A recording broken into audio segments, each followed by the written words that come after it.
فبأي آلاء ربكما تكذبان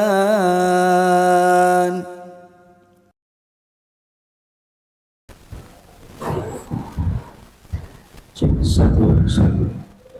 Bismillah. Assalamualaikum warahmatullahi wabarakatuh. Alhamdulillah, wassalamu ala rasulillah wa ala alihi wa sahbihi ajma'in, amma ba'd. Alhamdulillah kepada para sahabat Taman Suri sudah hadir di Masjid Tercinta, Masjid Taqwa, di mana seperti biasa kita mengadakan kajian ilmu syar'i di pekan pertama, kedua, ketiga. Di mana pada pekan pertama kita tidak bisa melaksanakan kajian ini karena satu dan lain hal, dan alhamdulillah di pekan kedua kita berjumpa kembali, dan tentunya pekan kedua ini juga berdekatan dengan bulan yang kita tunggu-tunggu bersama, yaitu bulan Ramadan ya, yang insya Allah akan kita jalani bersama beberapa hari ke depan. Maka dengan demikian juga temanya ini berkaitan dengan bulan Ramadan, yaitu Ramadan membersihkan penyakit hati. Dan ini sudah ada di tengah-tengah kita guru kita tercinta Al-Ustaz Didik Permana Hafizahullah Ta'ala yang akan memberikan nasihat kita di sore hari ini. Pada Ustaz Didik, Bismillahirrahmanirrahim. Assalamualaikum warahmatullahi wabarakatuh. Waalaikumsalam. Alhamdulillah, wassalatu wassalamu ala nabiyina al-Mustafa wa ala alihi wa sahbihi ahli sidqi wal wafa. Allahumma 'allimna ma yanfa'una wanfa'na bima 'allamtana wa zidna 'ilman. Allahumma rahmataka narju wa la takilna ila anfusina tarfata 'ain.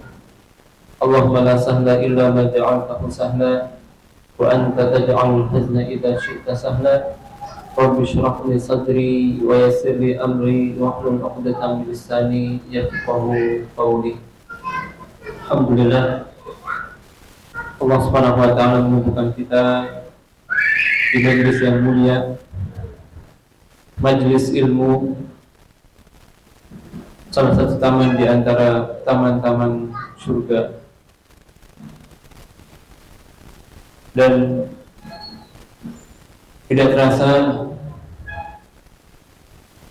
3 atau 4 hari lagi kita akan masuki bulan yang mulia.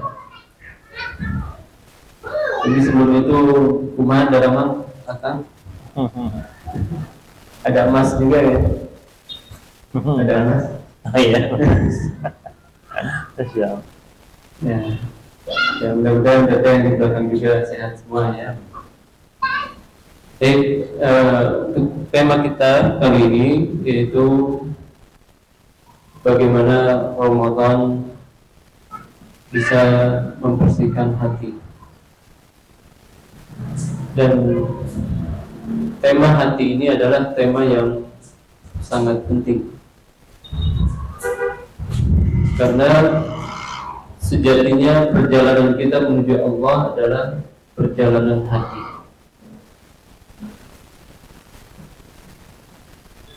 Oleh karenanya Rasulullah SAW bersabda, Innallaha la yanzuru ila suwarikum wa amwalikum, walakin yanzuru ila qulubikum wa amalikum. Sesungguhnya Allah tidak melihat rupa-rupa kalian dan harta-harta kalian. Itu bukan patokan kebaikan diri kita di hadapan Allah, bukan. Akan tapi yang Allah perhatikan dari diri kita adalah hati dan amalan. Dan amalan hati ini menjadi amalan terberat nanti di hari kiamat. Sebagaimana Rasulullah SAW bersabda, al-imanu bid'un wa sab'una syu'bah a'laha qawlu la ilaha illallah. Iman itu sekian 70 cabang. Yang paling tinggi adalah la ilaha illallah. Dan la ilaha illallah ini walaupun dia amalan lisan, tapi intinya adalah amalan hati. Bagaimana seorang meyakini dalam hatinya tidak ada sembahan yang berhak diibadati kecuali hanya Allah. Demikian juga Allah berfirman di surat Asy-Syu'ara ayat yang ke-88 sampai 89, yauma la yanfa'u malun wala banun illa man atallaha biqalbin salim. Ingatlah hari yang mana di hari itu tidak ada manfaat harta dan anak-anak kecuali orang yang membawa hati yang bersih. Maka sekali lagi perjalanan kita menuju Allah sejatinya perjalanan hati. Oleh karenanya Rasulullah SAW pernah mengabarkan, ala wa inna fil jasadi mudghah idza salahat salahal jasadu kullu wa idza fasadat fasadal jasadu kullu. Ketahuilah di dalam tubuh ini ada satu kerat daging yang kalau dia baik, baik semua anggota tubuh. Kalau dia buruk, maka buruk semua anggota tubuh. Ketahuilah dia adalah qalbu. Ya, karena lebih sedang menerjemahkan dengan qalbu. Kenapa? Karena sejatinya anggota tubuh yang dimaksud qalbu itu apa? Hati atau jantung? jantung. Jantung. Sejatinya yang dimaksud dengan qalbu itu jantung. Ya. Karena yang bergerak terus, yang berbolak-balik, ya, itu kan jantung. Dan di dalam Google Translate sendiri, kalau tidak percaya silahkan tulis di Google Translate. You are my heart. Ya, gitu ya. Coba tulis heart itu. H-E-A-R-T.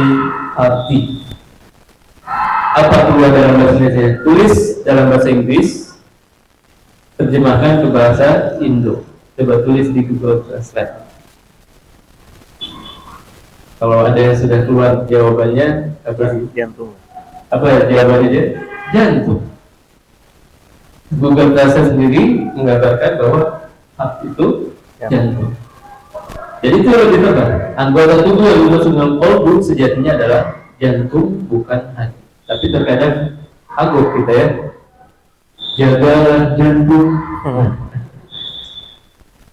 Ya, gimana rasanya gitu? Maka gak apa-apa kita sebut jagalah hati, tapi yang dimaksud sebenarnya adalah jantung. Karena orang sekarang sudah memahami itu sebagai hati.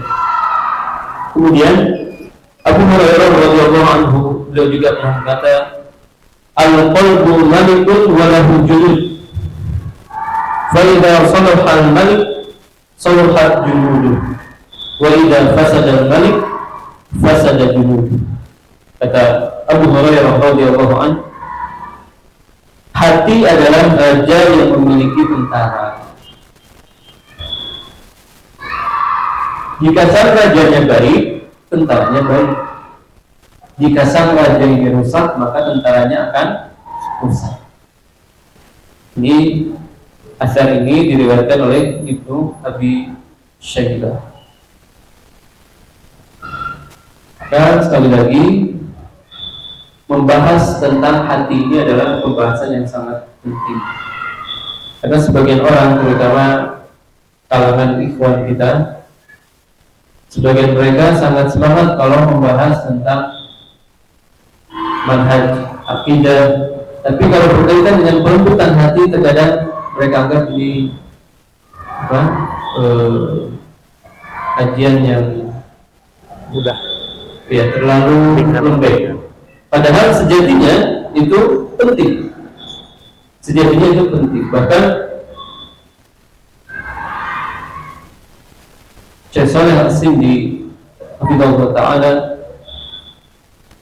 di kajian-kajian beliau, dan beliau masyhur dengan pelurusan manhajnya, pernah mengisi kajian di Masjid Islamic Center Jakarta, diterjemahkan oleh Ustaz Firanda.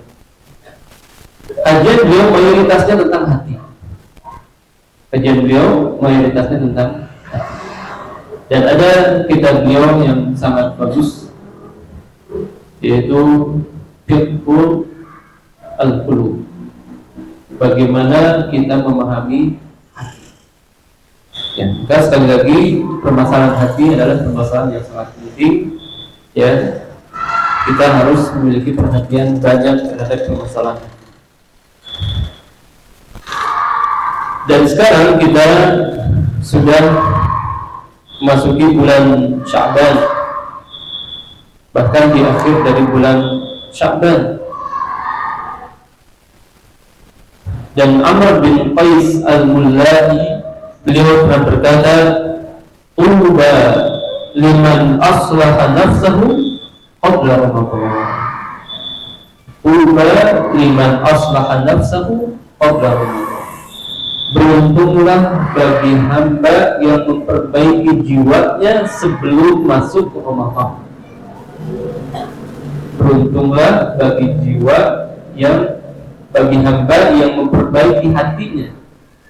Ya, karena inti jiwa ini hati. Sebelum memasuki Ramadan. Maka ini sangat tepat ya, ketika panitia memberikan amanah judul Ramadan momen untuk memperbaiki hati, sangat pas. Ya, sesuai dengan ucapan Amr bin Qais al-Mullai, beruntung seorang hamba yang memperbaiki hatinya sebelum masuki bulan Ramadan. Ya.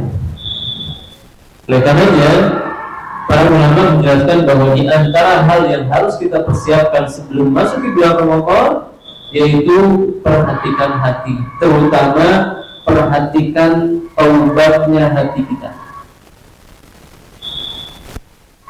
Allah Subhanahu wa taala berfirman di surat Hud ayat yang kedua. Ya, bisa dibaca? Bisa baca. Oke, ana aja ya. Ahlinya. Ya. Kalau terjemahnya boleh ya? Boleh. Ya. Surat Hud ayat yang kedua. Allah Subhanahu wa taala berfirman, "A'udzu billahi minasyaitonir rajim. Wa anistaghfiru rabbakum tsumma tubu ilaihi yumatti'ukum mata'an hasana." Ya, itu ayat 2. 26 tadi ya? Ayat 2. Surah Hud ayat 2. Kemudian nanti di ayat yang ke-52-nya, ya nanti sekaligus terjemahkan dua-duanya. Allah berfirman, "Wa ya qaumi istaghfiru rabbakum tsumma tubu ilaihi yursilis samaa'a 'alaikum midrara wa yazidkum quwwatan ila quwwatikum."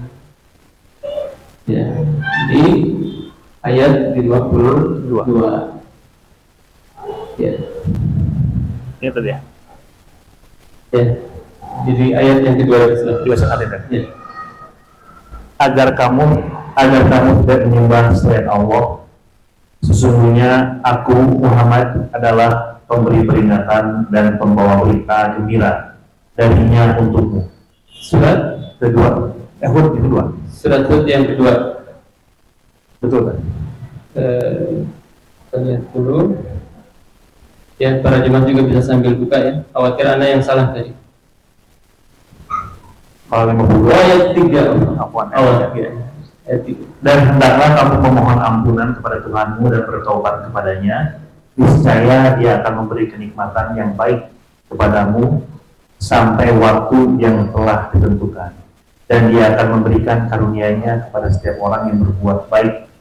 Dan jika kamu berpaling, maka sungguh aku takut akan ditimpa azab pada hari yang besar, hari kiamat. Jadi Allah katakan, "Wa anistaghfiru rabbakum tsumma tubu ilaihi." Beristighfarlah kalian kepada Rabb kalian dan bertobatlah kepadanya. Apa efeknya? Yumatti'ukum mata'an hasan. Allah akan memberikan kehidupan yang nyaman. Jadi kalau kita ingin hidup kita nyaman, perbanyak taubat istighfar. pasti hidup kita nyaman. Walaupun kondisi dunia kita menurut orang susah, walaupun menurut orang susah, tapi yakinlah hati kita akan nyaman. Ya. Dan kenyamanan hidup ini sangat dibutuhkan di bulan Ramadan. Kenyamanan hidup sangat-sangat dibutuhkan di bulan Ramadan. Jangan sampai di luar bulan Ramadan kesibukan kita dengan dunia 17 jam misalnya. Masuk Ramadan jadi 24 jam, habis waktunya untuk dunia. Sehingga sebagian orang tidak sempat tarawih, tidak sempat baca Quran, padahal dia di bulan paling mulia. Kita siasati hal itu dengan taubat dan istighfar. Kemudian dia yang nomor 52-nya, silakan dibaca. Dan pun berkata, wahai kaumku, mohonlah ampunan kepada Tuhanmu, lalu bertaubatlah kepadanya. Niscaya Dia akan menurunkan hujan yang sangat deras. Dia akan menambahkan kekuatan di atas kekuatanmu, dan janganlah kamu berpaling menjadi orang yang berdosa. Ya. Ini faedah istighfar yang kedua, yaitu Allah akan memberikan kekuatan di atas kekuatan yang kita miliki. Kalaulah kita sekarang mampu berdiri sholat itu hanya 10 menit, 5 menit, kita berharap di bulan Ramadan lebih. Kalaulah kita sekarang mampu sekali baca Al-Quran setengah jam, 4 jam, kita berharap di bulan Ramadan bisa berjam-jam. Ya, karena memang ada sebagian orang yang kalau sudah baca Al-Quran beratnya luar biasa. Ya, ada yang menyampaikan kepada istri saya. Ya, karena memang di pesantren itu kan pada zuhur harus baca Quran, nggak kerja.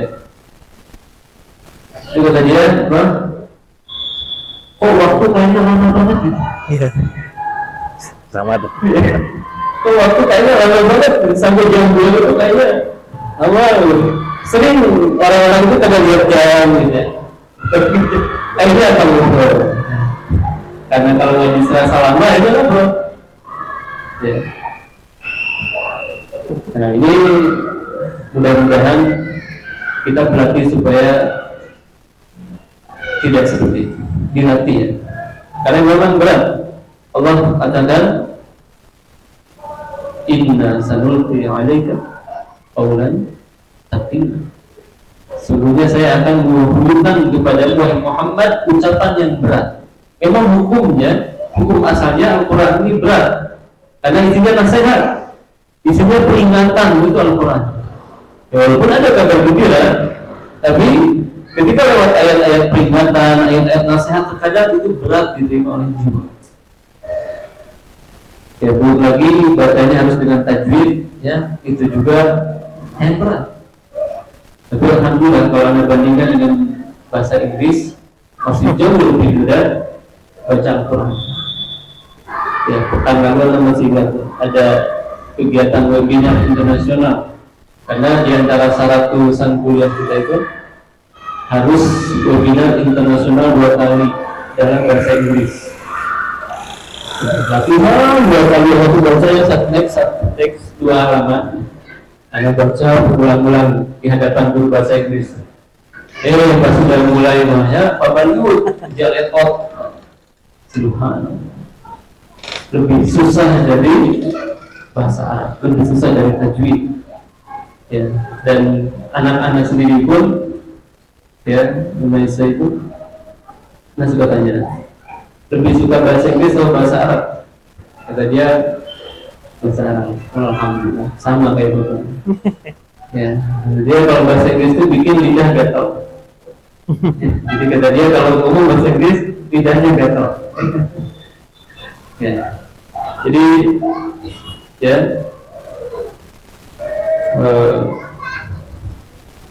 jangan sampai kita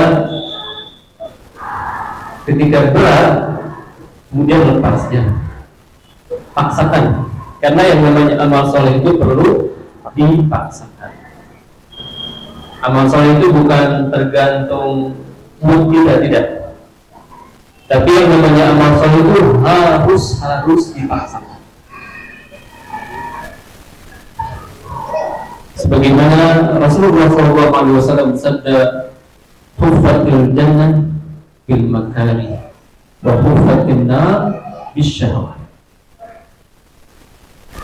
Surga itu dikelilingi oleh hal-hal yang dibenci, sholat, baca Quran, sedekah. Ini kan jiwa biasanya nggak suka. Wa huffatin nar bisyahwat. Adapun neraka dilingkupi oleh hal-hal yang disenangi syahwat. Pacaran, nonton konser, kemudian judi, ya, kemudian zina dan yang semisal. Maka ya, ini sebagai bukti bagi kita bahwa memang yang namanya amal soleh itu harus paksa, tidak bisa tidak.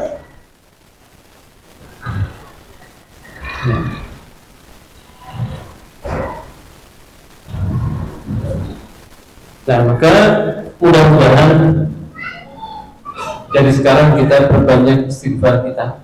Ya. Mulai sisa berapa hari lagi? Ya, kurang lebih antara Rabu dan Kamis saja. Kamis, antara Rabu dan Kamis, berarti 3 atau 4 hari lagi. Ini ada 3-4 hari lagi. Sekarang kan 26 Sya'ban. 26. Berarti ya 4 harian lagi. 4 hari. Ya. Usahakan istighfar 100 kali sehari itu tidak lewat. Minimalnya Itu dalam kondisi apapun, di kendaraan, di ya, kalau yang dalam kondisi apapun sebanyak-banyaknya. Ya, itu khusus ya, maksudnya. kalau itu yang kita khususkan jumlah 100 kali sehari. Ya boleh di kendaraan apapun, tapi kalau yang dipatok dengan jumlah tertentu hanya 100. Misalkan kita sambil naik motor 30, nanti pas turun 30, gitu bisa. Ya, tapi kalau bebas itu sebanyak-banyaknya. Istilahnya dengan zikir mutlak. Zikir mutlak itu bebas sebanyak-banyaknya. Jadi perbanyak zikir, perbanyak istighfar, tinggal 3 hari lagi. Mudah-mudahan dengan taubatnya kita, dengan istighfarnya kita, Allah Subhanahu wa taala memberikan kekuatan yang lebih kepada kita di bulan Ramadan.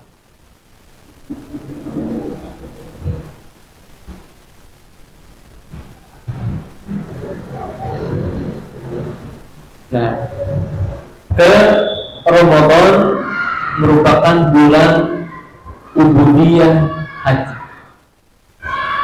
Ramadan bulan ibadahnya haji.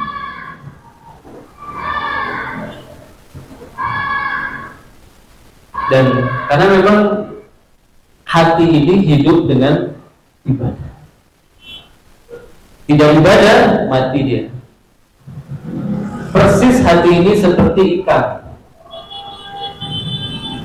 Dia tidak beribadah, dia tidak berilmu, kemudian beribadah. Di tahapan pertama ya seperti ilmu dulu ya. Karena ibadah tidak dikatakan sah sampai ada ilmunya. Kemudian lanjut dengan ibadah. Maka hati yang tidak berilmu dan tidak beribadah itu seperti ikan yang hidup di daratan. Ya. Kira-kira gimana? Kelepekan. Ada ikan yang bisa hidup di darat? Mungkin Ya, ada nggak? ada ya. Ikan apa yang bisa hidup di darat, Pak? Ya? Nggak ada ya? Ikan pinggang. Putri duyung itu? Oh, enggak. Ikan pinggang apa? Oh, ikan pinggang. Bukan ikan pinggang, ikan pinggang atau ikan pinggang? Ikan pinggang. Oh, itu mah ikan pinggang. Iya. Ikan bakar itu. Dimakan. Ya. Jadi hati ini kalau kita beribadah mati dia lama-lama. Ya, makanya Allah Subhanahu wa taala menjelaskan lahum qulubun la yafqahuna biha. Orang kafir itu, orang musyrik itu punya hati, tapi tidak bisa memahami. Walahum adhanun la yasma'una biha. Mereka punya pendengaran tapi tidak bisa mendengar. Bukan berarti mereka tuli. Walahum a'yunun la yubsiruna biha. Mereka punya mata tapi tidak bisa melihat. Ya. Ulaika kal an'ami bal hum adall. Mereka itu seperti binatang bahkan lebih sesat. Maka ya, hati kalau tidak beribadah kondisinya seperti ini. Tidak ada fungsinya, dia hanya sekerat daging saja. Ya, dia seperti hewan yang hidup tapi tidak ada tujuan hidup. Ya, bahkan lebih sesat daripada hewan itu sendiri. Maka dengan ibadah hati ini akan menjadi hidup. Terkhusus ibadah saum, Allah Subhanahu wa taala berfirman di surat Al-Baqarah ayat yang ke-183. Allah berfirman, Ya ayyuhalladzina amanu kutiba alaikumus siyam kama kutiba alal ladzina min qablikum la'allakum tattaqun. Kalian sudah hafal ayat ya? Ya, belum sempat dites, lupa lagi. Sekarang lupa lagi. Baik, Tadi yang berapa kan? 183. Ya, belum pernah dites sebentar.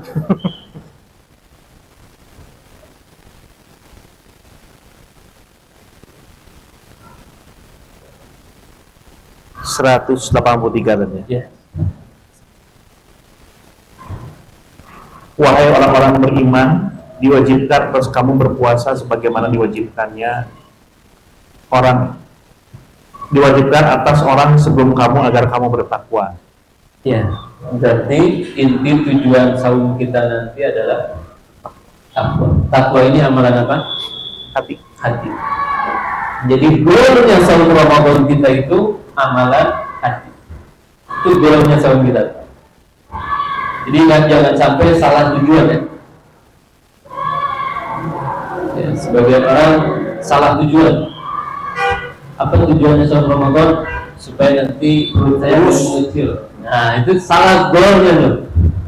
Ya. Sekarang saya 70, targetnya nanti 60. Itu salah goalnya. Target 75. Ya. Itu berarti dia salah tujuannya. Lihat Allah Subhanahu wa taala jelaskan. Wahai orang beriman, diwajibkan atas kalian berpuasa sebagaimana ini telah diwajibkan atas orang-orang sebelum kalian. Jadi sebelum umat Islam pun, itu umat Islam yang khusus ya, maksudnya umat Nabi Muhammad, karena Islam secara umum semua nabi-nabi itu agamanya Islam, semua umatnya Muslim. Namun di sini maksudnya Islam khusus. Sebelum Nabi Muhammad pun itu ada syariat saum. Bedanya apa? Di antara bedanya tidak makan sahur. Faslu ma baina siyamina wa siyami ahli kitab akalatus sahur. Rasulullah SAW bersabda, pembeda antara saum kita dan saumnya ahli kitab Yahudi dan Nasrani adalah makan sahur. Ya, maka usahakan kita sahur ya. Karena sahur itu ada keberkahan. Rasulullah bersabda, "Tasahharu fa inna fis sahuri barakah." Sahurlah kalian karena di dalam sahur ada keberkahan. Dan ada penelitian sangat bagus yang ditulis oleh Profesor Muhammad Saleh, seorang peneliti dari Unair. Unair ini mana? Unair Erlangga. Ya, Erlangga di sebelah sana Pak. Apa namanya? Di Surabaya, Universitas Erlangga, Surabaya. Dan beliau mempresentasikan penelitiannya ini di Harvard University. Jadi ini penelitian tingkat internasional. Apa kata beliau? Tubuh ketika tidur itu beristirahat dan memperbaiki sel-sel yang rusak. Ketika menjelang subuh akan hidup namanya hormon kortisol. Akan hidup hormon namanya apa? Kortisol. Hormon kortisol inilah yang menyebabkan lemak naik gula naik, kinerja tubuh berkurang. Maka ketika seorang bangun dari tidurnya, itu sedang menonaktifkan kinerja hormon kortisol. Inilah diantara keberkahan sahur. Ini diantara keberkahan sahur, menonaktifkan kinerja hormon kortisol sehingga tubuh seorang akan jadi sehat. Ya. Dan tentu sahur yang terbaik itu apa? Kurma. Ya, kurma. Berapa kurmanya? 3. 7 boleh? Boleh. 7 sebenarnya. 7 tadi. Ya, 3 juga nggak? Maksudnya 3 tambah 4. Oh, 3 tambah 4. Sini 7. Kales. Kalau satu kardus gimana? Buat berbagi boleh. Boleh. Berbagi. Ya, jadi ada sebagian orang yang bertanya, ya ketika tanya, Pak, sudah pernah sahur dengan kurma saja belum? Kata dia, belum. Coba Pak, segimana sekardus? Banyak. Jadi kebayangnya harus sama dengan seporsi nasi gitu. Ya apalagi kurma aja kan. Padahal kurma itu luar biasa ya. Ini diantara keberkahan sahur dan keberkahan kurma. Kita sahur hanya dengan 7 kurma itu yakin kuat sampai sore tanpa lemas. Ya. Dan Anda pernah coba sendiri. Jadi coba sahur dengan 7 kurma nggak lemas. Ya. Apalagi kurmanya kurma putih, kurma basah. Dingin. Ya, ada zat airnya dan lagi nyekrek-nyekreknya itu bagus. Dan kalau tidak ada kurma kering nggak apa-apa, tamar, sukari atau yang semisalnya, mejol dan yang semisalnya. Kalau tidak ada, Rasulullah biasa bersahur dengan air. Jadi sahurnya itu sederhana. Rasulullah itu sederhana. Maka yang belum mencoba, Anda sarankan coba. Sahur 7 butir kurma. Tapi kalau siang kruyuk-kruyuk jangan salahkan Anda. Itu normal, bahkan yang terbaik itu sahur itu tidak banyak. Fungsinya apa? Supaya kita merasakan bagaimana lapangnya orang miskin.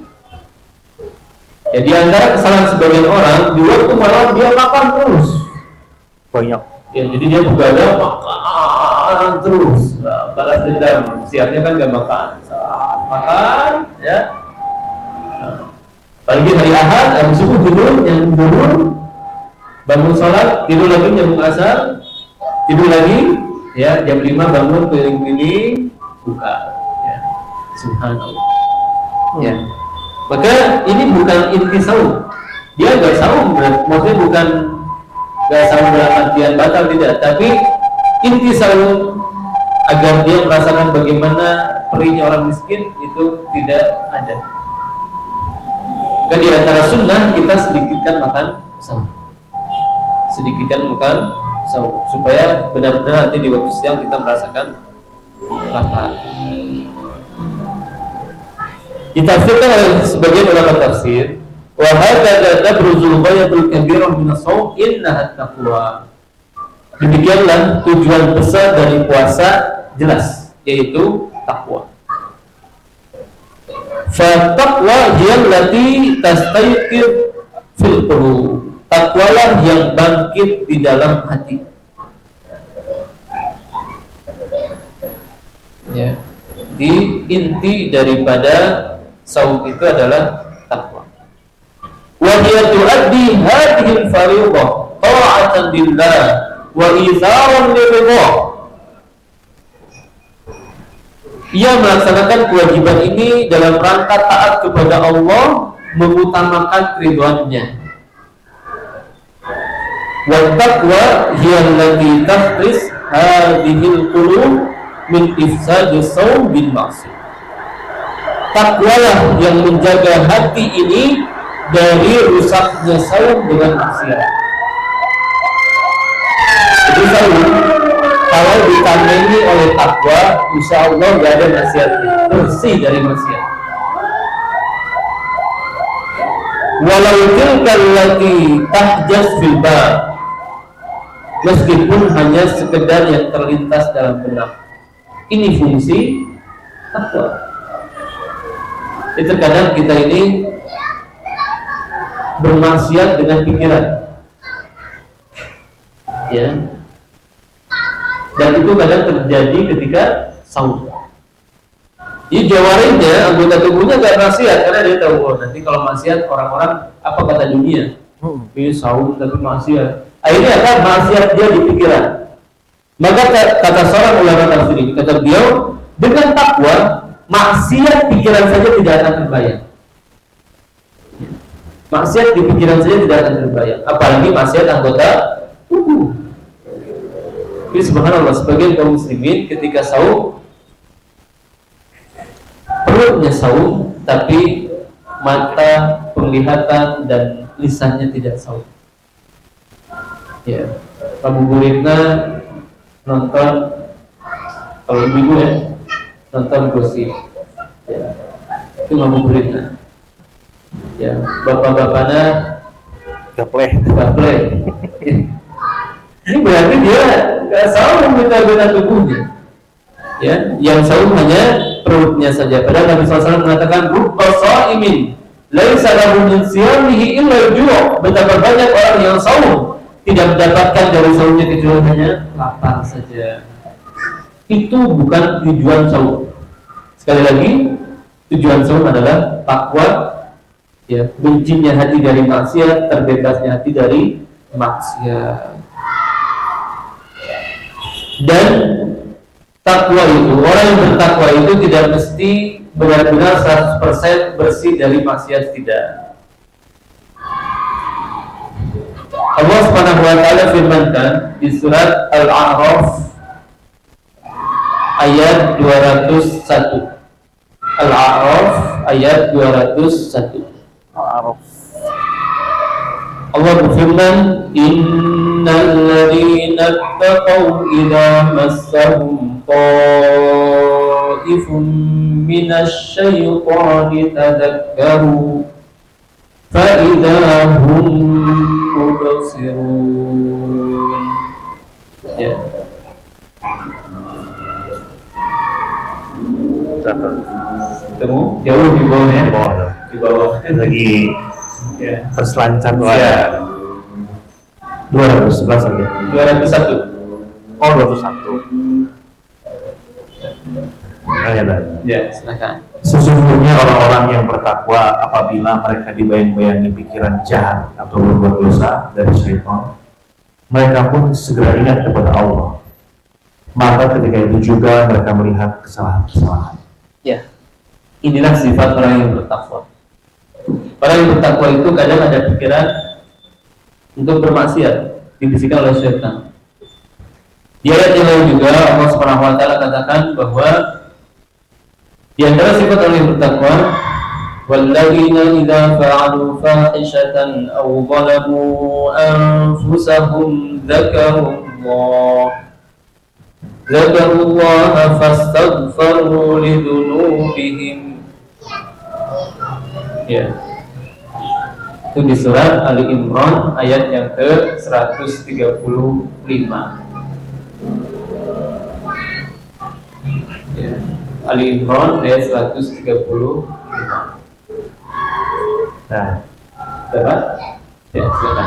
dan juga orang-orang yang apabila mengerjakan perbuatan keji atau menzalimi diri sendiri, segera mengingat Allah, lalu memohon ampunan atas dosa-dosanya, dan siapa yang dapat mengampuni dosa-dosanya selain Allah, dan mereka tidak meneruskan perbuatan dosa itu sedang mereka mengetahui. Ya.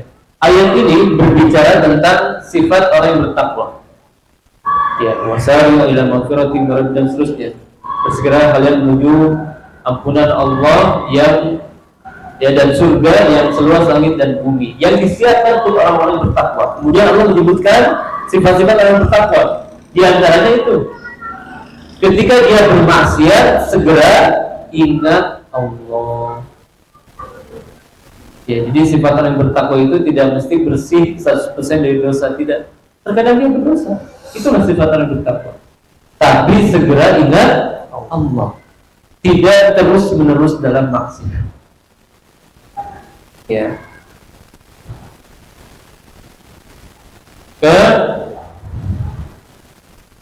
Inilah amalan saum, tujuan intinya adalah takwa. Dan saum ini memiliki keistimewaan yang tidak dimiliki oleh ibadah lain. Disebutkan dalam hadis qudsi, Allah Subhanahu wa taala berfirman, "Kullu 'amali ibni Adam lahu illa shiyam, fa innahu li wa ana ajzi bih." Setiap amalan anak Adam itu untuknya, kecuali saum, ini untukku, kata Allah. Dan saya langsung yang akan membalas. Ya, ini hadis riwayat Al-Bukhari. Semua perbuatan baik, semua amal soleh, itu Allah yang akan balas. Tapi ketika disebutkan secara khusus, ini menunjukkan pahalanya besar atau kecil? Besar. Seperti seorang bos mengatakan kepada karyawan-karyawannya, "Fulan khusus saya menggajinya." Itu menunjukkan gajinya apa? Spesial. Ya, gajinya spesial. Ini juga saum. Jadi pahalanya khusus langsung dari Allah. Al-Imam Al-Qurtubi beliau berkata, "Wa inna ma khussas shaum bi annahu lahu li amrayn." Saum dikhususkan untuk Allah karena dua sebab. Yang pertama, anna shauma yamna'u min maradin nafsi wa syahawatiha ma la yamna'u minhu sa'irul ibadat. Sebab pertama, saum mencegah kenikmatan jiwa dan syahwatnya yang tidak dicegah oleh ibadah lain. Jadi saum, kalau kita saum kan peredaran darah kita itu menyempit karena nggak ada yang banyak disalurkan, sehingga setan gerak-geriknya semakin sempit karena setan bergerak di jalan darah.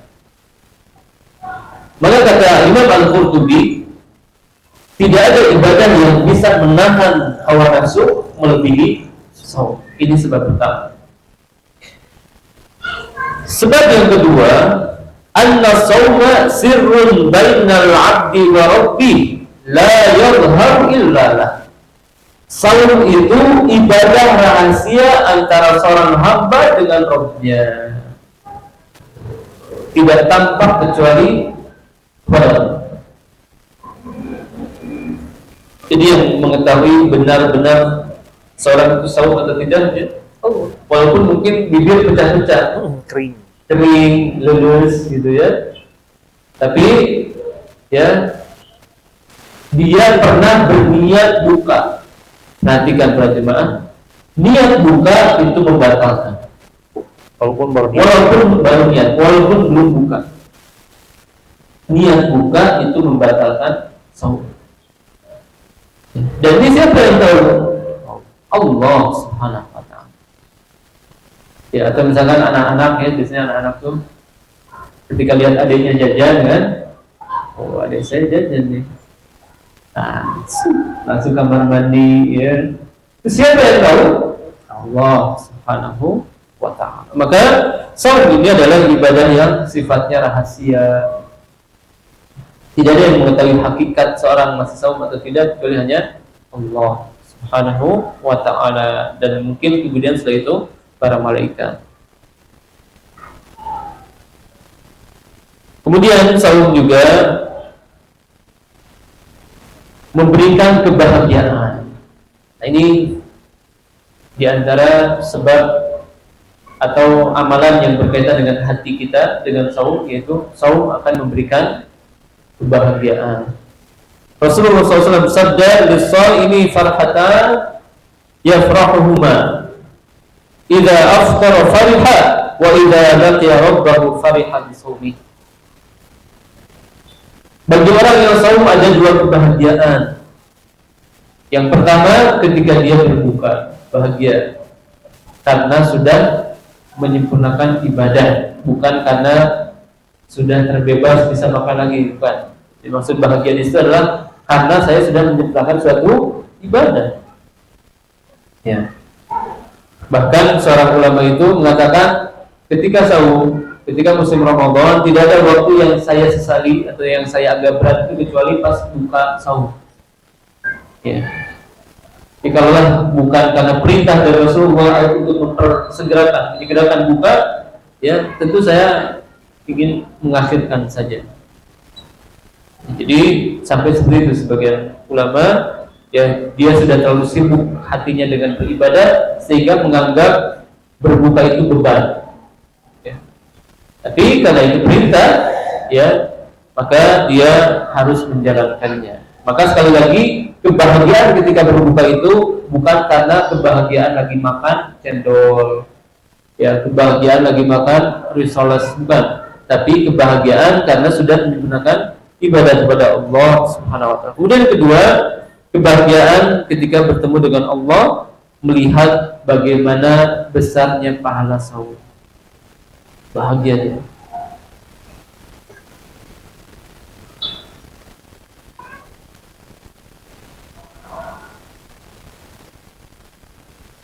Kemudian yang ketiga, saum merupakan kemerdekaan yang sejati.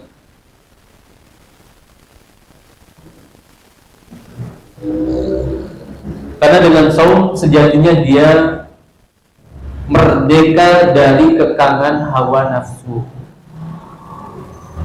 Jadi kalau nafsu kita ini pengennya nggak ada saum, ya nafsu kita ini inginnya tidak ada ibadah. Maka dengan kita saum sejatinya kita sudah memerdekakan jiwa kita dari hawa nafsu. Adapun kalau orang masih bermaksiat ketika saum, berarti dia belum merdeka. Rasulullah SAW bersabda, "Man lam yada' qaula zur wal 'amala bih, falaysa lillahi hajatun fi an yada'a ta'amahu wa syarabah." Siapa yang tidak meninggalkan perkataan dusta, perbuatan dusta atau kebodohan, kejahilan, perbuatan sia-sia, maka Allah tidak butuh kepada saumnya. Allah tidak butuh kepada dia meninggalkan makanan dan minumannya.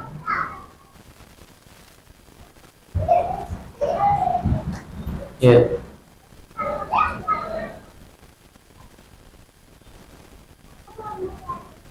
Baik. Berikutnya yaitu amalan-amalan yang menghidupkan hati di bulan Ramadan. Amalan-amalan yang menghidupkan hati di bulan Ramadan. Yang pertama yaitu takwa. Baik.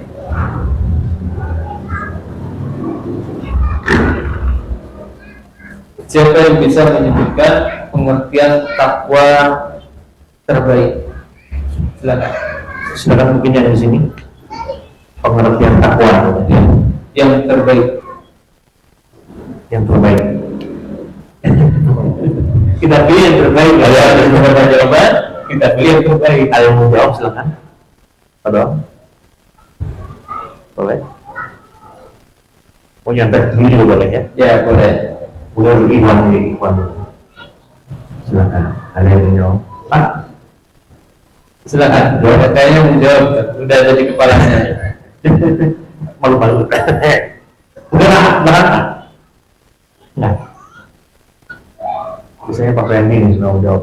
Pura-pura ya jawabnya. Oh berarti kalau saya terbaik kalau pengertian takwa aja. Pengertian takwa aja. Yang saya cari yang terbaik. Pada umumnya lah gitu ya. Pada umumnya. Silakan.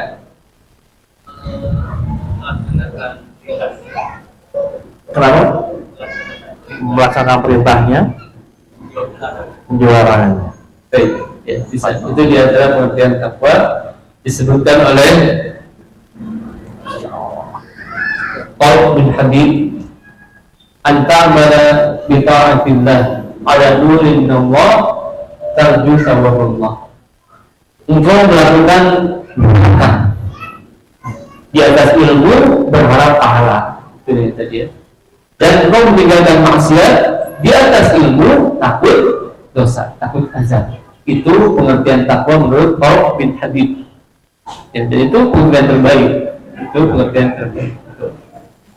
Ya, kita melakukan ketaatan di atas ilmu untuk mendapatkan pahala dan meninggalkan maksiat di atas ilmu juga agar terhindar dari dosa dan azab. Ada juga memberikan pengertian takwa, yaitu ya, kalau tidak salah dari Umar bin Khattab, yaitu kita hidup sebagaimana jalan di tempat yang penuh duri. Itulah takwa. Kita hidup sebagaimana ketika seorang berjalan di jalan yang penuh duri. Kira-kira gimana? Pelan-pelan, Perjuangan, ya kan? penuh perjuangan. Penuh perjuangan, kemudian ya tidak semua yang dia ingin ucapkan, dia ucapkan, yang dia ingin gerakkan anggota jemaat dia gerakkan, tidak. Karena apa? Banyak ini dirinya nih. Berhati-hati. Berhati-hati. Itulah takwa. Jadi takwa itu artinya hati-hati. Kita hidup tidak sembarangan. Ya. Nah, yang tadi ngomongkan itu upaya ya, lambai-lambai api, ya, kemudian jadi dia menganggap bahwa karena dia memiliki hak asasi manusia, bebas berucap apa saja. Itu bukan orang bertakwa sebenarnya. Orang yang bertakwa itu dia hati-hati dalam berucap, hati-hati dalam bertingkah. Ya, jangan sampai menyakiti hati orang lain, jangan sampai merendahkan orang lain. Oleh karena Rasulullah bersabda, al-muslimuna man salim al-muslimuna, al-muslimu man salim al-muslimuna bi lisanihi wa yadihi. Muslim sejati itu adalah yang muslim lain selamat dari kejahatan lisan dan tangannya. Dia hati-hati. Ini orang yang bertakwa. Ini amalan pertama. Amalan yang kedua yaitu membaca dan mentadabburi Al-Qur'an.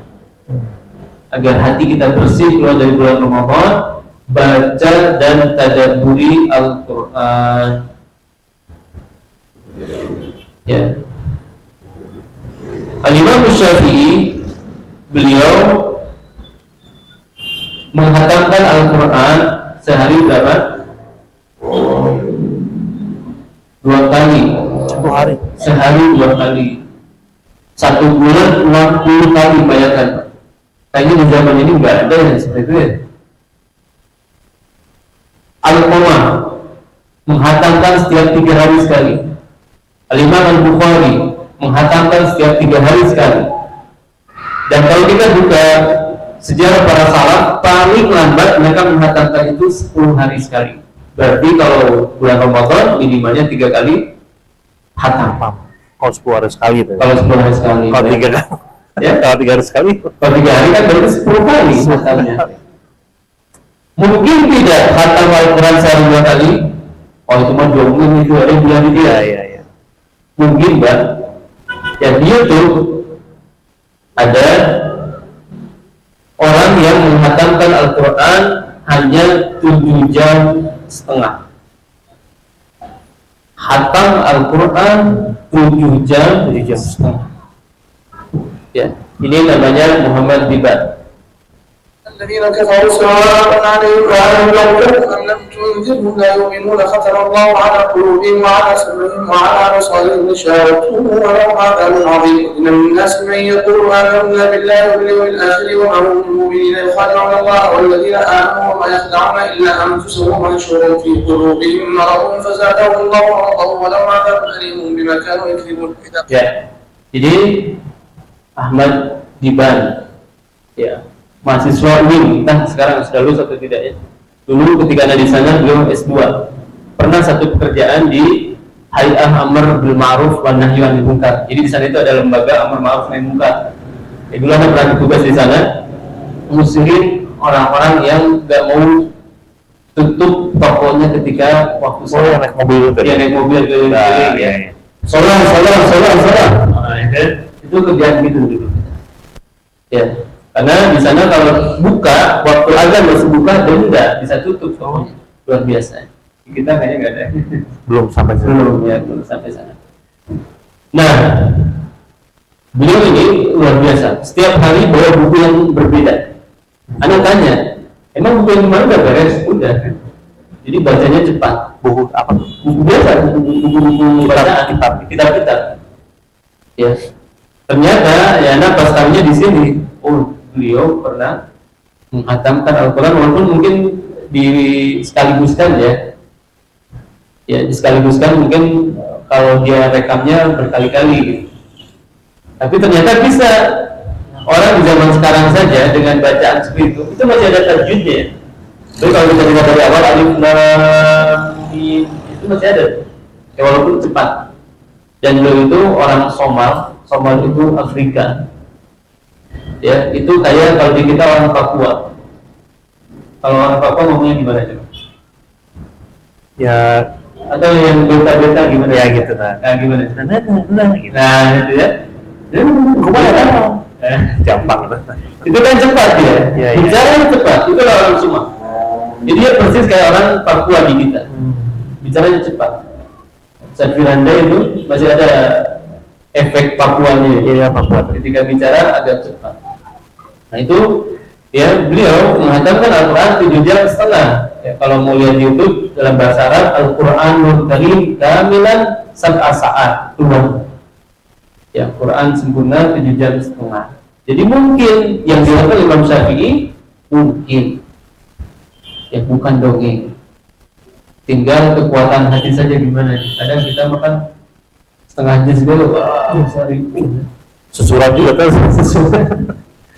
Sesurat juga sudah Allah. Apa di depannya ada ustaz. Salah ulangi dia lagi. Masya Allah. Maka di antara tugas agar hati kita menjadi bersih, hati kita menjadi lembut, yaitu perbanyak baca dan tadabbur Al-Quran. Rasulullah SAW disebutkan oleh Ibnu Abbas, karena Rasulullah SAW ajwadan nas. Rasulullah itu orang yang paling baik. Wa kana ajwada ma yakunu fi Ramadan hina yalqahu Jibril. Kebaikan dia memuncak ketika di bulan Ramadan, terutama ketika bertemu Jibril. Fi kulli lailatin min Ramadan fayudarisuhul Quran. Dan Rasulullah bertemu dengan Jibril itu setiap malam. Untuk apa? Tadarus Al-Quran. Ya, Rasulullah tadarus setiap malam dengan Jibril membaca Al-Quran. Kemudian kata Ibnu Abbas, "Fa Rasul sallallahu alaihi wasallam hina yalqahu Jibril ajwadu bil khair min ar-rihil mursalah." Rasulullah itu ketika bertemu Jibril lebih baik, lebih dermawan dari angin yang berhembus. Angin yang berhembus dermawan kan? Dermawan, kita semua merasakan ya. Iya, Pak. Rasulullah kalau lagi ketemu Jibril itu lebih dermawan daripada angin yang berhembus. Ya, sallallahu alaihi wasallam. Ya. Oleh karenanya kalau kita lihat bagaimana para ulama dahulu memperhatikan Al-Quran luar biasa. Al-Imam Az-Zuhri rahimahullah ta'ala beliau mengatakan, innama huwa tilawatul Quran wa it'amut ta'am. Kalau sudah masuk Ramadan itu sudah waktunya hanya baca Quran, ngasih makan, baca Quran, ngasih makan, itu saja. Ya, bukan berarti ibadah lain tidak dilakukan ya, tapi yang menjadi mayoritas adalah membaca Al-Quran. Sehingga Imam Malik kalau sudah masuk bulan Ramadan tutup majelisnya, ya, hanya membaca Al-Quran. Harus seperti ini? Tidak harus ya. Tapi ini yang utama. Kemudian Abdul Razzaq San'ani beliau mengatakan, kana Thawri idza dakhala Ramadan taraka jami'al ibadat wa aqbala 'ala tilawatil Quran. Kata Imam Abdul Razzaq San'ani, Sufyan Ats-Tsauri kalau sudah masuk bulan Ramadan meninggalkan semua ibadah sunnah, fokus baca Al-Quran. Ya, ibadah sunnah yang ya selain salat malam, selain baca Al-Quran ya, itu ditinggalkan dulu, fokus membaca. Demikian juga Sufyan mengatakan karena Zaid al-Yami idza hadara Ramadan ahdara al-masahif wa jama'a ilaihi ashabahu. Zaid al-Yami kalau sudah masuk bulan Ramadan menghadirkan mushaf-mushaf. Di zaman dulu menghadirkan mushaf itu tidak mudah ya. Kita lihat di suatu tempat di Turki ada beberapa negara. Mushaf lama itu sebesarnya segini Pak. Tebalnya mushaf zaman dulu gitu ya, yang ratusan tahun itu segini ya. Yang masih pakai kulit, yang masih pakai semacam kayu itu ya, itu tebalnya segini ya, beratnya puluhan kilo. Bayangkan jadi di masa Sufyan, Tabi'in ini yakin mushafnya tebal nih. Jadi jangan dibayangkan dengan mushaf yang ada sekitar sekarang gitu. Ya, mengumpulkan mushaf dengan mudahnya, bagi-bagi, baca bareng, bukan seperti zaman sekarang. Tapi mushaf-mushaf besar beliau kumpulkan, kemudian dikumpulkan para sahabatnya baca bareng. Ya, jadi kayak Ustaz Hafiz nih ya, ini kan bacanya bagus nih. Ini momen nih kumpulin masyarakat ya. Ayo Pak, kita tadarus Quran. Ya, bagus. Ini momen Ramadan agar manusia membaca Al-Quran. Tapi baiknya jangan di speaker apalagi malam. Kasihan orang yang sampai tidur ya, menjelang buka jangan buka. Ya kalaupun mau malam juga nggak apa-apa, tapi jangan dengan malam ya, atau jangan pakai speaker luar. Iya. Karena speaker luar itu mengganggu. Dan Al-Quran ini sebenarnya kalau mau diperdengarkan, perdengarkanlah kepada orang yang siap. Jangan diperdengarkan kepada orang yang tidak siap. Kalau diperdengarkan kepada orang yang tidak siap, yang salah siapa? Yang menyetelkan, yang mengeluarkan suaranya. Orang tidak siap. Ya. Kemudian yang ketiga, amalan yang melembutkan hati itu salat tarawih. Berapa menit lagi? Gak apa-apa ya, masih lama kan maghrib ya? Yes. 20 menit lagi ya. Berarti bisa 5 menit lagi ya. Oke. Yang berikutnya yaitu salat tarawih. Rasulullah SAW bersabda, "Man qama Ramadhana imanan wa ihtisaban, ghufira lahu ma taqaddama min dhanbi." Siapa yang berdiri melaksanakan salat malam di bulan Ramadan, mengharapkan pahala dan karena iman, maka dosa-dosanya yang lalu akan diampuni.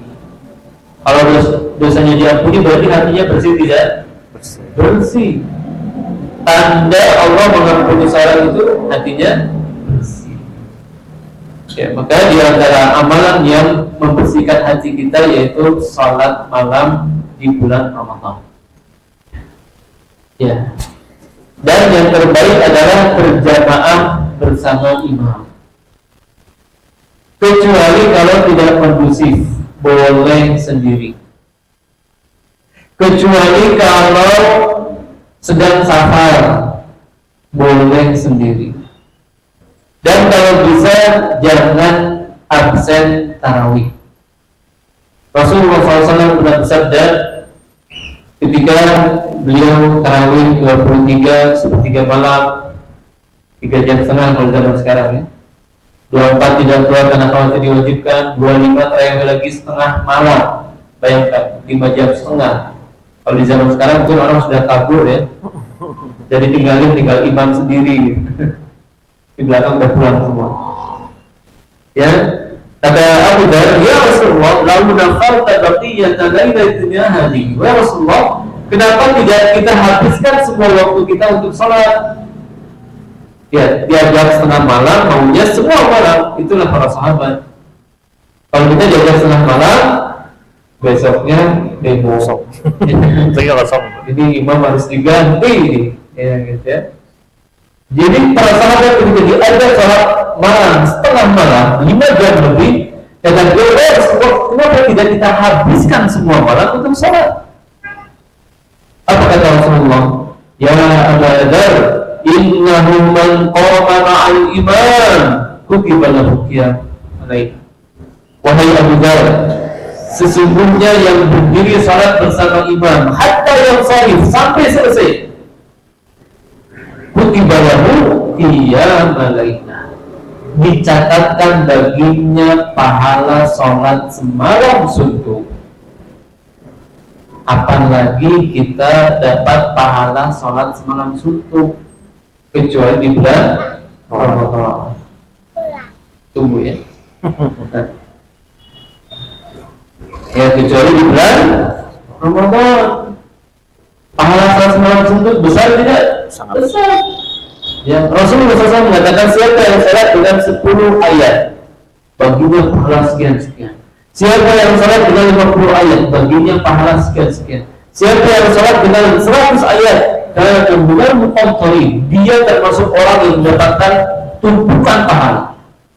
Ini baru 100 ayat. Kebayang tidak kalau kita salat semalam subuh? Tentu ini besarnya luar biasa. Maka jangan lewatkan pahala besar ini dengan tidak tarawih. Hadir tarawih. Walaupun mungkin bacaan imamnya biasa-biasa, gak seindah Syekh Sudais, ya, gak seindah Syekh Suraim, ya, hadir saja. Kecuali kalau tarawihnya 300 km per jam, 100 km per jam, atau kecepatan cahaya. tinggal pilih tadi. Ya. Ya, jadi ada tarawih tercepat di Indonesia. Jadi Indonesia ini luar biasa ya. Layak mendapatkan rekor dunia ya. Jadi ada tarawih tercepat. Bismillahirrahmanirrahim. Alhamdulillahirabbil alamin. Alhamdulillah bismillahirrahmanirrahim. Bismillahirrahmanirrahim. Ya ayyuhalladzina amanu Allahu akbar. Sami Allah. Allah. Bismillahirrahmanirrahim. Ya. Ini 300 km per jam ya. Ya. Subhanallah. Bisa saporat. Iya. Subhanallah. Indonesia ada yang kecepatan cahaya lebih cepat dari ini. Tetapi ini di Instagram ya. Gimana kecepatan cahaya? Bismillahirrahmanirrahim. Nah, jadi Kakak dengeran ayatnya ada beneran. Diam cuma 2 detik. Jadi kecepatan cahaya. Dan ini tidak ada di negara lain. Subhanallah. Inilah orang-orang yang dikatakan Rasulullah SAW, irji fasalli fa innaka lam tusalli. Kembali salat kamu belum salat. Ya, kembali salat kamu belum salat. Ya. Dan ya, salatlah bersama imam walaupun salatnya sederhana. Ya, salatlah bersama imam walaupun sederhana. Bentar lagi ya. Oke. Ketawa deh. Nah, jadi bagaimana katakan khusyuk atau tidak? Ketika ruku dan sujud cukup mengucapkan Subhana Rabbiyal A'la walaupun sekali, Subhana Rabbiyal Azim walaupun 1 kali. Itu sudah dikatakan tumakninah, masih tumakninah. Ya, jadi nggak mesti harus lama, itu nggak mesti. Jadi kalau misalkan tarawih di tempat kita masih tumakninah, bisa mengatakan Subhanallah azim, Subhanallah a'la, Cukup kan ya? Cukup, bisa ikut saja. Ya, ikut saja. Ya, kalau dia melakukan kesalahan, ya, yang selama kesalahannya tidak sampai kekufuran, maka ikut saja. Ya, kata para ulama, kesalahannya untuk dia, yang benarnya untuk kita. Yang benarnya untuk kita. Ya, kemudian yang berikutnya amalan lembut hati di bulan Ramadan yaitu iktikaf. Dan iktikaf diartikan oleh Ibnu Rajab Al-Hambali qat'ul ala'iq, qat'ul ala'iq anil khalaiq wa ittisaluha bil khaliq. Qat'ul ala'iq anil khalaiq wa ittisaluha bil khaliq. Memutus semua hubungan dari makhluk dan menyambungkannya kepada Allah. Itulah iktikaf. Dan ini menyendiri seperti ini amalan yang paling menguatkan hati, amalan yang paling membersihkan hati. Tidak ada lagi pikiran manusia. Ya. fokus beribadah kepada Allah Subhanahu wa taala. Oleh karena para ulama mengatakan zikrun nas dawa, zikrun nas da wa zikrullah dawa. Mengingat manusia itu penyakit, tapi kalau mengingat Allah obat. Ya, apalagi mengingatnya keburukannya penyakit. Tapi mengingat Allah itu akan menjadi obat. Maka ini diantara amalan yang menguatkan hati. Yang terakhir yaitu sedekah, terutama kepada orang-orang yatim, pada anak-anak yatim. Ya, Rasulullah SAW pernah ditanya oleh seorang yang mengeluhkan kasarnya hati. Apa kata Rasulullah SAW? Insah ra'sal yatim, usaplah kepala anak yatim. Jadi kalau kita merasa hati kita ini kok hampa, kering, keras, maka usaplah kepala anak yatim. Kalau bisa kita santuni mereka. Ya, apalagi di bulan Ramadan, maka sedekah di bulan Ramadan itu sangat-sangat membersihkan hati kita. Wallahu a'lam bishawab. Mudah-mudahan bermanfaat. Baik. Mungkin di penghujung sebelum terakhir ada pertanyaan mungkin dari sahabat di sini sebelum kita closing secara kebetulan. Ada? Kalau ada saya menanya, ada? Boleh, silakan. Assalamualaikum. Tanya terkait dari taubat saja. Iya.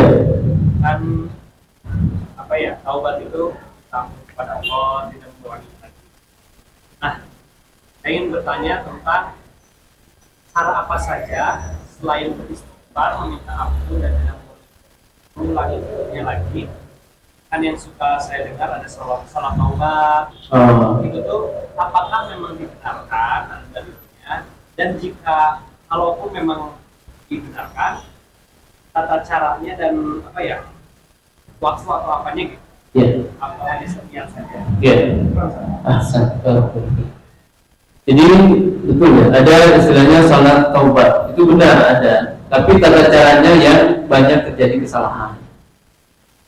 Ya, disebutkan dalam hadis jika seorang hamba berbuat kesalahan, kemudian dia menyempurnakan wudunya, sholat 2 rakaat, lam yuhdits fihi nafsa, lam yuhdits fihi nafsa, dia fokus tidak berbicara sendiri. Ini diantara syaratnya. Ketika dia sholat taubat itu benar-benar fokus, tidak mikirkan yang lain. Ghufranahu ma taqaddam, maka dosa yang baru saja dilakukan terampuni. Ya, tapi tentu setelah syarat taubatnya terpenuhi ya. Dia menyesal, kemudian berjanji tidak akan melakukan lagi, kemudian segera lepas dosanya, kemudian sholat itu terampuni. Caranya bagaimana? Cara sholat 2 rakaat biasa. Cara sholat 2 rakaat biasa. Tidak ada bacaan khusus. Yang jelas ya, ketika kita sujud perbanyak doa istighfar, ya, doa Rabbana ighfir lana wa Rabbana la tu'akhidna in nasina wa akhtana, Rabbana zalamna anfusana wa illam taghfir lana, dan semisalnya. Ya, kemudian setelah itu kalau kita angkat doa berdoa boleh. Ya, kita beristighfar, kemudian angkat tangan kita berdoa, ya Allah ampunilah hamba. Itulah tata cara yang benar, ya, terutama sholatnya tadi. Kalau doanya tidak harus, ya, tapi sholat 2 rakaatnya harus fokus. Itulah tata cara sholat taubat. Tidak ada lafaz khusus, yang biasanya kan sudah ada tuh. Dilakukannya boleh berjamaah atau iya. Waktunya kapan dan di mana gitu ya? Untuk waktunya setiap selesai berdosa, selama tidak ada waktu larangan. Waktu larangan sebagaimana kita ketahui ada 5 waktu itu. Ya. 3 di antaranya tidak boleh mengumpulkan jenazah setelah subuh, ketika menjelang matahari terbit, kemudian ketika matahari tepat di atas, pada asar, ketika matahari hendak terbenam. Ini 5 waktu yang dilarang kita melakukan sholat.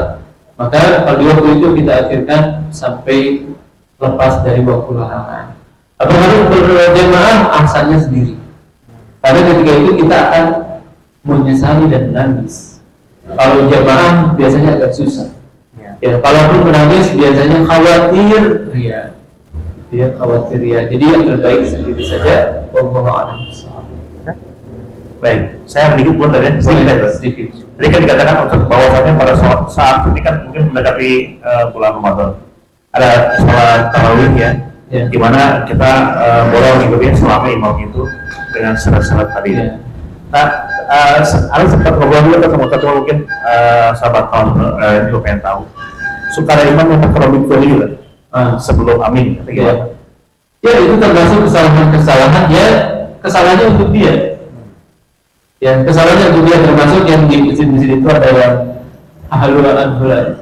Oh iya. Ya setelah Abu Bakar Siddiq radhiyallahu anhu, anak nggak hafal juga ya. Itu kesalahan itu untuk mereka. Ya, tapi mudah-mudahan Allah mengampuni di atas ketidaktahuan mereka. Ya, karena mereka melakukan itu di atas syubhat. Ya, salah pahaman. Mereka boleh ikut ya, nggak apa-apa ya. Nggak apa-apa kita ikuti, tapi ya kalau ada yang lebih baik agak jauh sedikit, mending kita ikuti yang agak jauh sedikit. Ya, yang lebih menenangkan hati, ya itu lebih baik kita agak jauh sedikit. Ya, itu lebih baik. Tapi kalau tidak ada, ikuti saja itu. Jangan menjadi sholat sendiri. Kecuali kalau yang tadi 300 km per jam, kecepatan cahaya, sholat sendiri saja. Seperti itu ya. Pegal-pegal. Ya, nanti asam urat. Pokoknya sudah cukup ya, sahabat Rasulullah ya, karena kita sudah kurang lebih 10 lagi menjelang azan maghrib. Dan juga perlu anda ingatkan juga untuk sahabat-sahabat sudah semua, insya Allah pekan depan aja kita mulai, menurut tidak ada halangan, kita mulai sesi pertama lah ya, untuk kajian kitab. Yaitu kitabnya adalah Tazkiratus Sami wal Mutakalim ya. Dengan tema di pertama itu adalah mengenal sosok Ibnu Jamaah Asy-Syafi'i.